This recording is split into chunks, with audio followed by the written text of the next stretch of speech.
statistiknya ialah menggunakan indikator epidemiologik sebagai indikator dampak seperti upaya kesehatan lainnya. Sedangkan dalam mengukur efek lebih menggunakan indikator perilaku.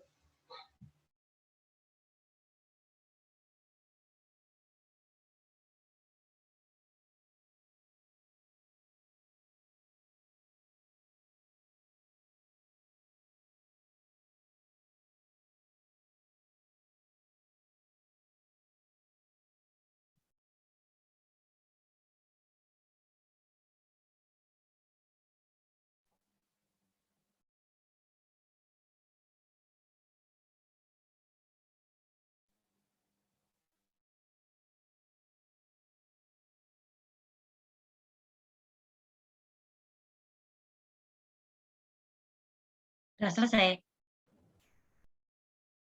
Kok diem lanjutannya? Iya, baik Ibu, saya lanjutkan.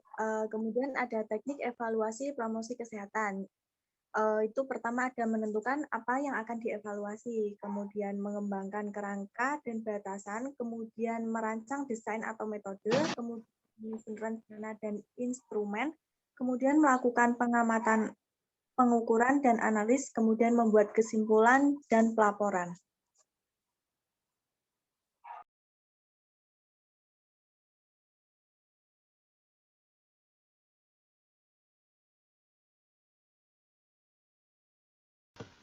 Proses evaluasi. Dari gambar daur evaluasi di atas tampak bahwa evaluasi secara umum meliputi langkah-langkah tersebut. Dari keenam dapat didapatkan menjadi 2 langkah terpenting, yaitu yang pertama menentukan apa yang akan dievaluasi dan yang kedua merancang metode atau cara melaksanakannya.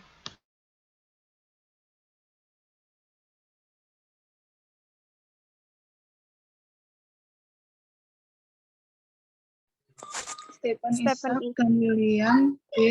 Michael 1981 mengemukakan 9 bentuk desain evaluasi, yaitu yang pertama historical, dengan merekonstruksi kejadian di masa lalu secara objektif dan tepat dikaitkan dengan hipotesis atau asumsi. Yang kedua, deskriptif, melakukan penjelasan secara sistematis suatu situasi atau hal yang menjadi perhatian secara faktual dan tepat. Yang ketiga, studi perkembangan, menyelidiki pola dan urutan perkembangan atau perubahan menurut waktu.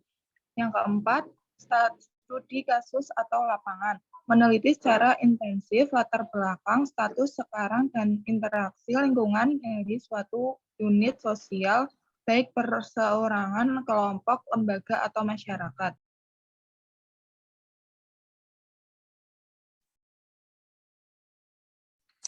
Yang kelima ada studi korelasional. Selanjutnya yang kelima studi korelasional, meneliti sejauh mana variasi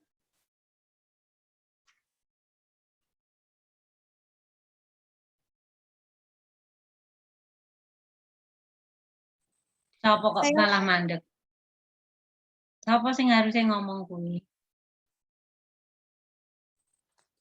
Saya lanjutkan, Ibu. Yang kelima, ada studi korelasional, yaitu meneliti sejauh mana variasi dari satu faktor berkaitan dengan variasi dari satu atau lebih faktor lain berdasarkan koefisien tertentu. Lalu yang keenam, studi sebab akibat, yang menyelidiki kemungkinan hubungan sebab akibat dengan mengamati berbagai konsekuensi yang ada dan menggalinya kembali melalui data untuk faktor menjelaskan penyebabnya. Lalu yang ketujuh ada eksperimen murni, yang menyelidiki kemungkinan hubungan sebab akibat dengan membuat satu kelompok percobaan atau lebih terpapar akan suatu perlakuan atau kondisi dan membandingkan hasilnya dengan satu atau lebih kelompok kontrol yang tidak menerima perlakuan atau kondisi. Lalu yang kedelapan ada eksperimen semu, yang merupakan cara yang mendekati eksperimen tetapi di mana kontrol tidak ada dan manipulasi tidak bisa dilakukan. Lalu yang kesembilan ada riset aksi, yang bertujuan untuk mengembangkan pengalaman baru melalui aplikasi langsung di berbagai kesempatan.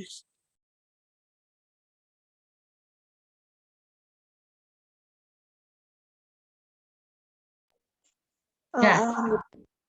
Alhamdulillah. Terima kasih. Presentasi sudah selesai. Silahkan apabila ada yang mungkin ada yang mau diklarifikasi, mau ditanyakan atau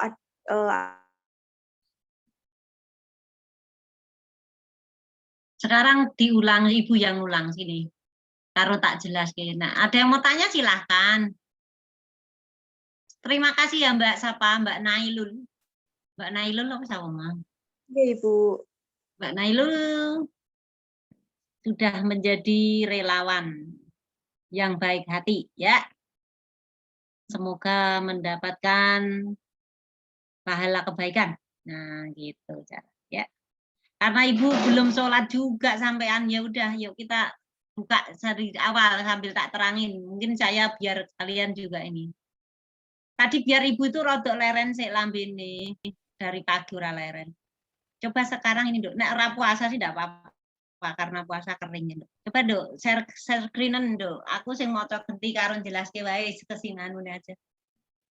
Nah, ini tema ya, temanya tentang evaluasi. Nah, evaluasinya apa yang dievaluasi? Evaluasi sebuah kegiatan. Ya, kegiatan yang mana adalah kontennya itu tentang promosi kesehatan. Itu temanya seperti itu. Lanjut. Lanjut Nailul. Siapa ya operator ya? Nailul. Nah, di sini disampaikan bahwa evaluasi pelaksanaan kegiatan itu meliputi ada individu, ada kelompok. Nah, sing di tengah ini maksudnya adalah promosi kesehatannya. Ini sudah mengandung semua dua-duanya, gitu ya. Jadi individu dan kelompok, kegiatan seseorang maupun yang kelompok. Lanjut. Tentu tentang kegiatan evaluasi promosi kesehatan. Nah, kapan pelaksanaan kegiatan promosi kesehatan itu ya, evaluasinya itu? Nah, ini program yang dilakukan itu dengan cara ya mengumpulkan informasi tentang program promosi kesehatan secara sistematis. Jadi dikumpulkan dulu informasi tentang program promosi kesehatannya secara urut, runtut, terus dianalisa, terus diinterpretasikan untuk menjawab pertanyaan, menilai, dan membuat keputusan tentang program tersebut. Ini karena yang dievaluasi program. Yang namanya program itu adalah sebuah gambaran rencana ya, jadi masih di plan gitu ya, masih di apa yang diplanningkan, dilakukan, dan harus dievaluasi. Program itu yang punya adalah biasanya suatu institusi, ya, suatu pemerintah, yang mana ini sudah ditetapkan harus dilaksanakan.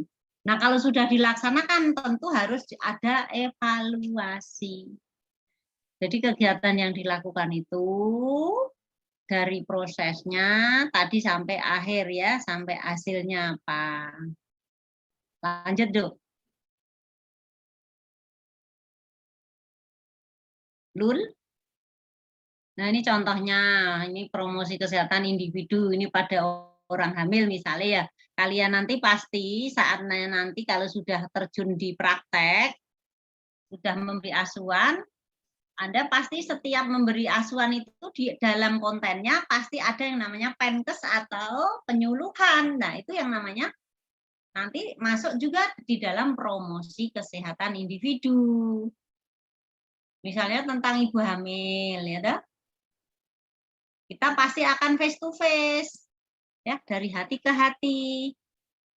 Tentang apa yang disampaikan, ya kaitannya masalah individu ibu hamil. Contohnya tentang berdasarkan kebutuhannya dan masalahnya. Kalau berdasarkan kebutuhannya, ibu hamil itu butuh informasi tentang gizi ibu hamil misalnya.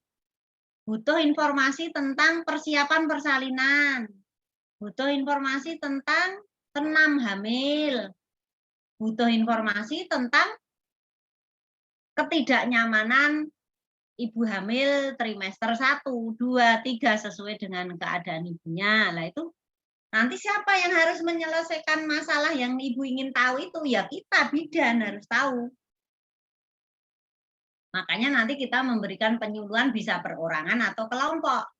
Nah, biasanya kalau ada kelas ibu hamil, itu tempat di mana kita mengumpulkan ibu hamil sekaligus memberikan penyuluhan konseling terhadap ibu-ibu supaya orang satu-satu.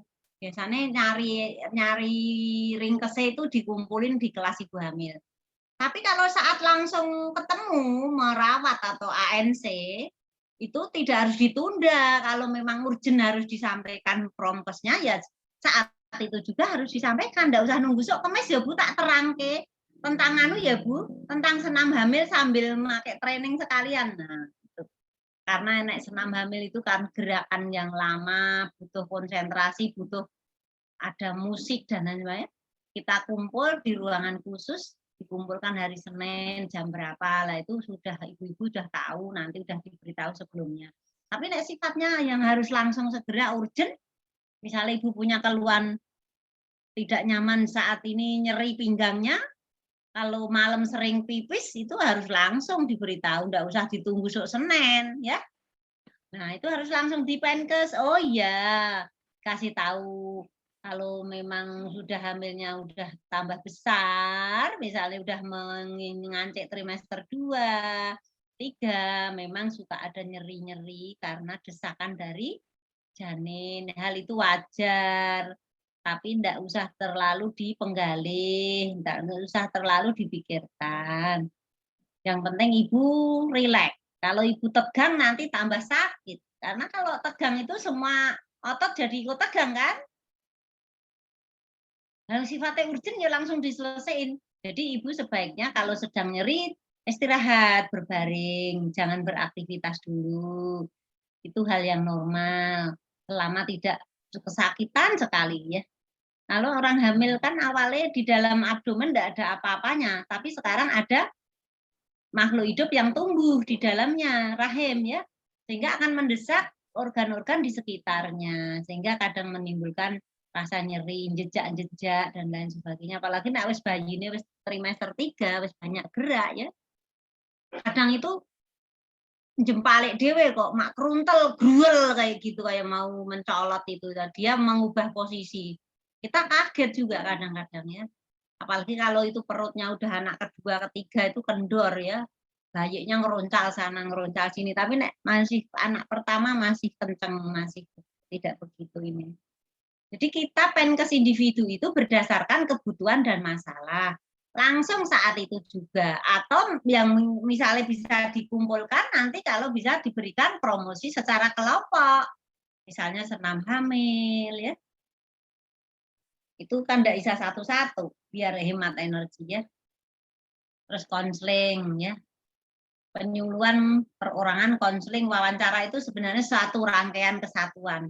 Sama-sama memberikan Penkes, face to face, dan dua arah. Dua arah itu tidak mengandani tok, tapi pasien boleh bertanya, memberikan timbal balik. Kalau nggak jelas tanya ke Bu Bidan boleh. Jadi tidak satu arah. Intinya adalah ya 3 rangkaian ini sama, satu kesatuan ya, penyuluhan perorangan dilakukan face to face. Konseling itu isinya adalah nasihat. Nasihatnya tapi ini tidak semata-mata satu arah, tapi 2 arah. Jadi pasien boleh bertanya kalau tidak paham. Ya. Wawancara itu intinya adalah konseling ya. Harus face to face wawancara. Jadi metode yang dipakai adalah seperti itu, yaitu penyuluhan perorangan itu ya konseling itu ya. Jadi face to face bisa 2 arah ya. Jadi bisa saling komunikasi, saling bertanya boleh.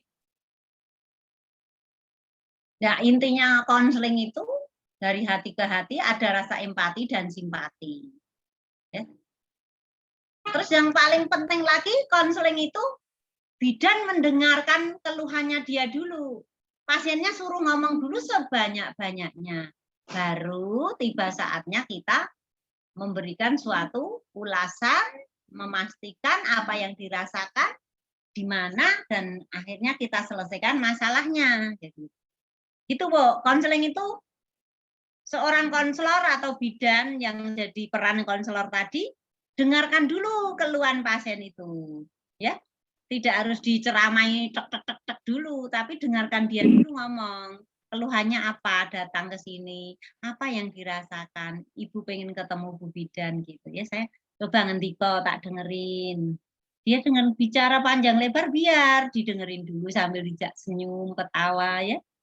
Baik, kalau masalahnya itu tidak ibu sendiri yang merasakan ya, terus diterangkan. Misalnya tadi nyeri perut, pinggang, kadang-kadang dijejak-jejak bayinya, ketidaknyamanan itu hal yang wajar, itu harus dijelaskan. Terus ibu jangan terlalu panik, jangan terlalu tegang, rileks ya Bu. Dan di saat tidak nyaman, ibu berbaring aja atau istirahat duduk ya. Kalau dipakai kerja nanti ibu tambah tidak nyaman lagi. Jadi cara konseling itu dengarkan dulu orang mengeluh kesah ya, mengeluh kesah pada kita. Yuk lanjut. Nailul. Nah, jangan lupa teknik penyuluhan perorangan itu ada yang namanya 5S. Senyum, sapa, salam, sopan, dan santun. 5S-nya dulu. Ya, assalamualaikum, selamat pagi Ibu. Selamat datang di Bidan Suparmi. Nah, gitu. Kesini sama siapa? Naik apa? Gitu ya sayang. Ada yang perlu saya bantu? Pagi ini kebetulan saya yang jaga Bu. Terus, gitu ya. Nah, kalau ke sini pasti ada yang akan disampaikan ya, Ibu ya. Dia biar ngomong, dengerin gitu ya caranya ya. Ingatkan itu kalau seandainya Ibu lupa minum obat, ANC kontrol kembali gitu ya, itu diingatkan kembali. Lanjut, Lul.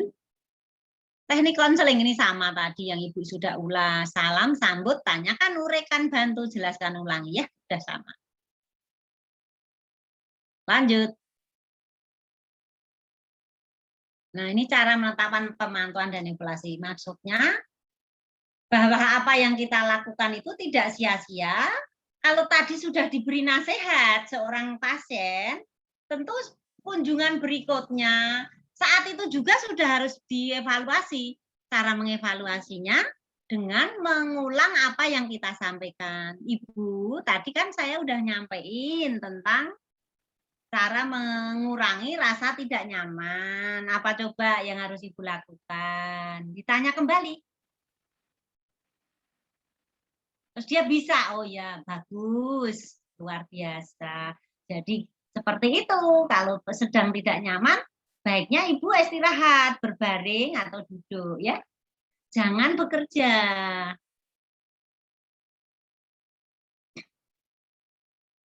Nah, terus baru ya kalau Ibu menjawab benar ya diberi reward, diberi pujian ya.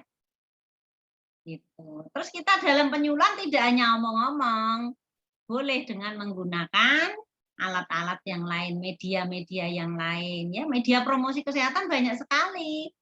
Bisa dengan video, film, model-model apa itu poster, leaflet ya, banyak sekali, lembar balik dan lain sebagainya. Ya, lanjut. Mengidentifikasi perubahan perilaku individu. Nah, selama tadi diberi penyuluhan, kira-kira apa yang kita lihat? Ini perubahan individunya. Dari tidak tahu menjadi tahu, dari kurang Pak Pos ya. Ya. Dua ya.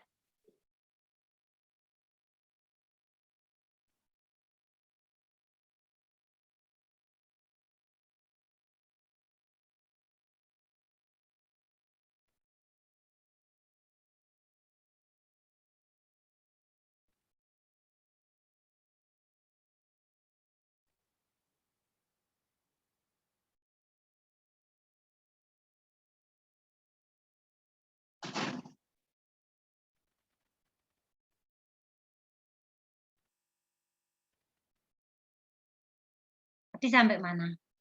Jadi kita bisa melihat perubahan perilaku pada ibu itu ada 3 domain.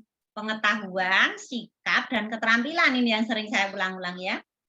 Jadi kita lihat, tadi yang ibunya semula tidak tahu jadi tahu setelah kita jelaskan. Sikapnya dari kurang positif menjadi positif. Nah, terus perilaku atau keterampilannya jadi dia mau melakukan kalau sedang nyeri itu nanti misalnya besoknya itu mau istirahat gitu ya. Jadi itu perubahan-perubahan perilaku. Tapi yang dapat dilihat yang jelas adalah dari tidak tahu menjadi lebih tahu. Dengan ditanya tadi, diklarifikasi bisa mengulang gitu ya. Terus berikutnya memotivasi perubahan perilaku individu ya. Jadi maksudnya selalu diingatkan, didorong, diingatkan ya. Mencari tahu apa yang dirasakan oleh kelompok sasaran mengenai perilaku tersebut. Hal tersebut dilakukan melalui diskusi. Nah, jadi maksudnya mencari tahu itu ya kita melihat-lihat, ngamati, ya tidak harus langsung bertanya, itu bisa dilihat juga apa benar dia mau senam, apa benar dia kalau nggak bersama-sama di rumah juga mau melakukan senam, apa benar kalau nyeri dia mau beristirahat misal. Ya, lanjut. Lul? Ya Ibu, ini Hanifah Ibu yang jadi operator. Oh, bukan Nailul.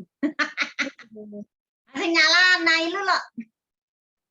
Itu laptopnya Nailul itu Nailul siapa? Tapi di situ namanya Nailul loh, bukan Hanifah loh. Mana Hanifah? 5, membuat pesan yang tepat sehingga sasaran mau melakukan perubahan perilaku ya. Ini maksudnya ya kita tetap selalu mengingatkan ya pesan itu. Menciptakan sebuah pesan sederhana, positif, menarik berdasarkan apa yang disukai kelompok sasaran. Jadi kalau kita kepada kelompok itu mau memberi pesan supaya teringat, misalnya adalah selalu kita memberikan semangat ya. Misalnya dengan diberikan pokoknya siapapun yang mau melakukan sendiri di rumah apa yang sudah kita sampaikan, jempol gitu ya misalnya. Jadi kita ngei suatu pujian, reward gitu, sudah senang ya, positif. Jadi siapapun saya yakin pasti senangnya dikasih pujian ya, nggak akan kita dikasih pujian menolak kan enggak toh. Tapi nak di pojokkan, di jas itu pasti nggak suka ya. Yuk. Nah ini nak yang kelompok, kalau tadi individu ya, ini ya. Hampir sama intinya ini tapi dalam komunitas kelompok. Udahlah, ayo lanjut. Ini juga sama ya, di sini yang dievaluasi itu tingkatannya prosesnya, dampaknya, dan hasilnya. Nah, prosesnya itu ya saat kita face to face, mendengarkan apa enggak, dia apa yang kita lakukan itu diperhatikan enggak, dicontoh enggak. Apa hanya sekedar masuk telinga kanan, keluar telinga kiri misalnya. Terus dampak, impact-nya. Nah ini kan terus ada dampaknya dari predisposisi, pemungkin, penguatnya. Ada perubahan perilaku apa enggak dengan semua itu. Jadi kalau dampak itu memang masing-masing individu tentu beda-beda. Terus dievaluasi hasilnya. Apakah ada perubahan atas mortalitas, morbiditas itu angka penyakit, angka B di wilayah ya, AKB-nya. Terus insiden prevalensi ya, manfaat sosial, sering tidak efisien ya. Jadi dalam rangka menurunkan AKB adalah menurunnya angka kematian ibu dan anak dengan banyak dilakukan kelas ibu hamil, diberikan promosi kesehatan secara individu maupun kelompok, akhirnya dampaknya adalah AKB-nya menurun di wilayah setempat ya. Lanjut, Bu. Desain itu caranya apa ya? Dibuat ya, didesain, apa ya, dibentuk gitu ya. Jadi kalau evaluasi itu bisa pendekatan catatan historis atau dengan melihat catatan ya. Terus juga temuan, nah inventory ya, juga pendekatan komparatif ya. Komparatif itu perbedaan, membandingkan sebelum dan sesudah. Tapi kalau pendekatan temuan ini adalah survei untuk memperkirakan tingkat pencapaian didapat. Jadi pembuktian teori atau pembuktian fakta yang sudah pernah dilakukan orang lain, apakah ini juga mau ya sama itu. Jadi inquiry ya, kayak inquiry ya. Kita itu membuktikan teori yang kita berikan, disampaikan ke orang itu benar-benar diterapkan apa enggak. Berikutnya. Lanjut. Lul. Lah kok nomornya kok orang 456 yang banyak tadi? Mestinya ini halamannya loncat ini. Harusnya 456 yang tadi yang banyak dia. Nah, ini evaluasi promosi kesehatan itu pada prinsipnya adalah sama ya dengan evaluasi kesehatan lainnya. Karakteristiknya ialah menggunakan indikator epidemiologi sebagai indikator dampak seperti upaya kesehatan lainnya. Sedangkan dalam mengukur efek lebih menggunakan indikator perilaku. Nah, perilaku itu 3 domain ya. Yuk lanjut. Nah, ini teknik evaluasi promosi kesehatan. Menentukan apa yang akan dievaluasi, mengembangkan kerangka dan batasan, merancang desain atau metode ya, membuat kesimpulan dan pelaporan, melakukan pengamatan, pengukuran dan analisis, terus menyusun rencana dan instrumen. Jadi kalau dievaluasi sebuah program itu kok tidak berhasil, berarti di antara langkah ini, metode ini harus ada yang dirubah. Misalnya tadinya ada 6 langkah, mungkin jadi 5 atau mungkin tadi 7. Jadi tidak apa yang kemarin di copy paste dilanjutkan, tapi harus dirubah, dirancang kembali. Ya. Kalau di hasil akhirnya belum tercapai sesuai harapan, memang harus dirubah dengan metode yang lebih efisien, lebih baik. Yo lanjut.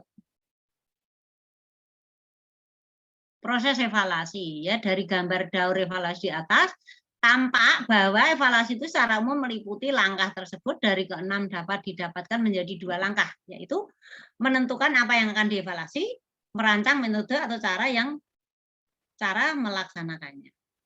Jadi kalau memang bagus dilakukan dengan cara yang sama ya boleh-boleh saja, tapi kalau programnya ora jalan boleh dirubah secara yang lebih baik lagi. Lanjut.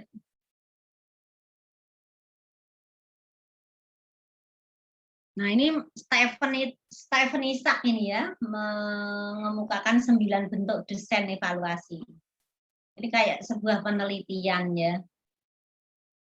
Nah, di sini desainnya itu desain di dalam memberikan evaluasi dengan historikal ini ya, untuk merekonstruksi kejadian di masa lalu secara objektif dan tepat dikaitkan dengan hipotesis atau asumsi. Ini jadi misalnya ada kejadian stunting ya, ini misalnya kok banyak ya anak-anak sekarang stunting lah, itu kita teliti. Misalnya kita cari faktor-faktor yang berhubungan dengan kejadian stunting. Nah, apa kira-kira yang mau diteliti ya? Itu. Kejadian stunting itu apakah karena sosial ekonomi, apakah karena dampak air minum atau sumber air minumnya terpapar radiasi atau limbah, bisa juga ya jadi anak-anak pada stunting ya. Atau mungkin asupan gizinya yang tidak bagus karena keadaan ekonomi keluarga, atau memang ada genetik dari orang tuanya, atau mungkin ibunya yaitu pada waktu hamil sama waktu punya balita kurang memperhatikan gizinya, sehingga dampaknya kepada anak pada waktu 1000 hari kelahiran ya, 1000 hari masa dari kandungan sampai lahir, dia kurang gizi yang bisa untuk memicu pertumbuhan dan perkembangan anak. Jadi dicari faktor-faktornya banyak sekali, nanti dicari di predisposisi, di reinforcing, di enabling ya. Yang mempengaruhi perilaku ibu itu apa sehingga anaknya lahir stunting misalnya. Itu di history, dicari, dilacak ke belakang.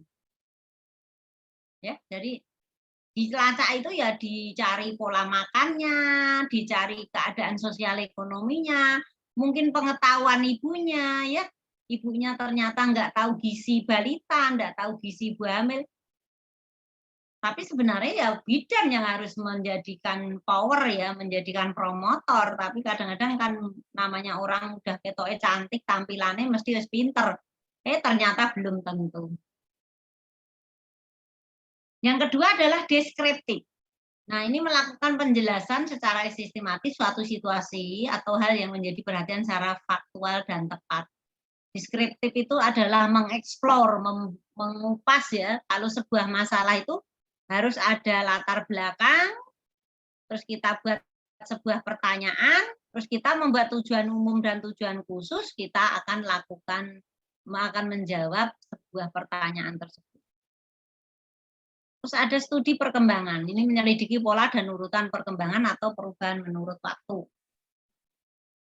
Terus ada studi kasus atau lapangan, ini meneliti secara intensif latar belakang status sekarang dan interaksi lingkungan dari suatu unit sosial, baik perorangan, kelompok, lembaga, atau masyarakat. Jadi ini studi kasus itu adalah dengan kejadian kasus apa di lapangan, terus dilakukan penelitian gitu. Jadi kayak LTA itu ya, kalau D3 itu seperti LTA.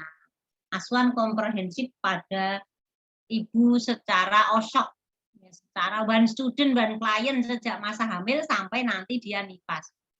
Itu membantu menurunkan AKI dan AKB. Lanjut.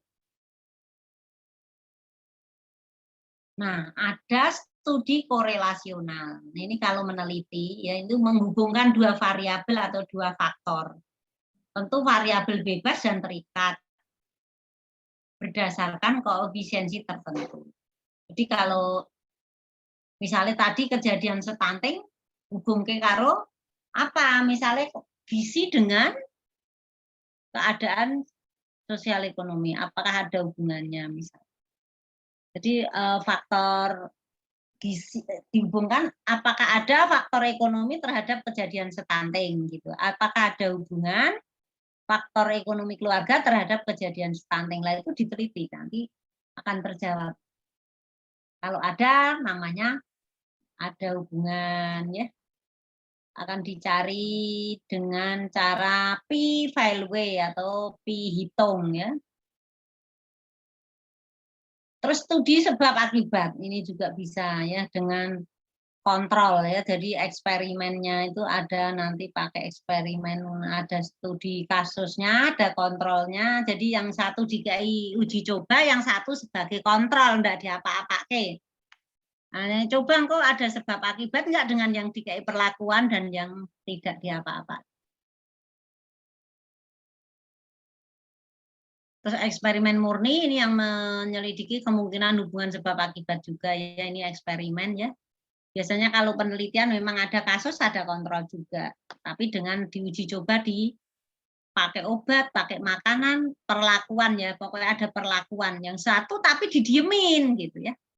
Sing siji padha-padha meteng, siji dikai biskuit gelem minum ae gelem, tapi sing siji sementara dijarke wae kono wis pokoknya sesuai alur aja. Nanti apa yang terjadi? Ada perbedaan. Kondisinya akhirnya dievaluasi seperti apa. Terus ada eksperimen semu. Ini cara mendekati eksperimen tapi di mana kontrol tidak ada dan manipulasi tidak bisa dilakukan. Ini semu karena ya. Riset aksi ini bertujuan mengembangkan pengalaman baru melalui aplikasi langsung di berbagai kesempatan. Ini metode penelitian. Di macam-macam studi ya, dari cara yang tadi ada 9 ini ya. Pendekatan tadi ada 3 ya. Lanjut. Apa masih ada? Mas rampung. Silakan yang mau bertanya boleh diskusi. Sudah pada sholat belum? Ibu yang belum sholat. Sampun Ibu. Ya. Sudah jam piro iki? Ada yang mau didiskusikan? Ambil doa kurung sholat ya. Bu Pami bisa sholat dulu aja, Ibu. Loh, yang ditinggal kok kamu dong kelamaan. Ya udah ada yang tanya ya udah diakhiri aja. Tapi ada PR. PR-nya buat soal. Pertemuan 8 sampai 14. Ana? Mbak Ana diisipannya Ana apa siapa ya? Iya, Bu. Silakan dibagi kelompok pertemuan 7 sampai 14 dibuat soal. Soalnya berarti 10-10 aja per kelompok. Pertemuan 8 sampai 14, Ibu. Ya, itu kan 7 tatap muka. Soalnya 10-10 aja ya. Ibu. Pilihan ganda, tidak pakai kata kecuali ya. Tidak boleh kata kecuali. Terus sebelum UAS sudah dikumpulin. Kapan UASnya? Kalau di jadwal itu tanggal 31 Mei, Ibu. Barbodo berarti ya. Nah, Oke. berarti pertemuan selesai toh? Ya, Ibu, sudah selesai. Ya, oke. Mbak Ana berarti nanti bisa di email setelah bodo ya. Setelah bodo tanggal piro toh? Yo. ABCD ya, ABCD. Terus kalimatnya, misalnya angka ya diketik angka saja. Nanti ya yang edit Ibu sih. Tapi jangan pakai kecuali-kecuali ya. Jadi ada 70 soal nanti. Benar ya, per kelompok itu 10-10 ya. Terus nggak ada yang boleh sama dalam satu kelompok soalnya. Kalau sama di drop, ganti. Jadi per kelompok harus ngoreksi soal yang dibuat, jangan ada yang sama ya. Itu tugas PR-nya waktu yang sisa boleh untuk ngerjain soal. Ibu tak sholat atau mau ditutup apa mau tetap melalui Zoom, silahkan diskusi, dipakai diskusi enggak apa-apa. Bagaimana Mbak Ana? Dipastikan semua sudah absen sebelum ditutup linknya. Mbak Ana. Iya, Ibu. Silakan temennya diatur membuat soal ya. Nanti saya tak sholat dulu ya. Nanti pas Ibu baru sholat kita sampaikan lagi ya. Oke, baik Ibu. Silakan diskusi. Ibu sholat sebentar.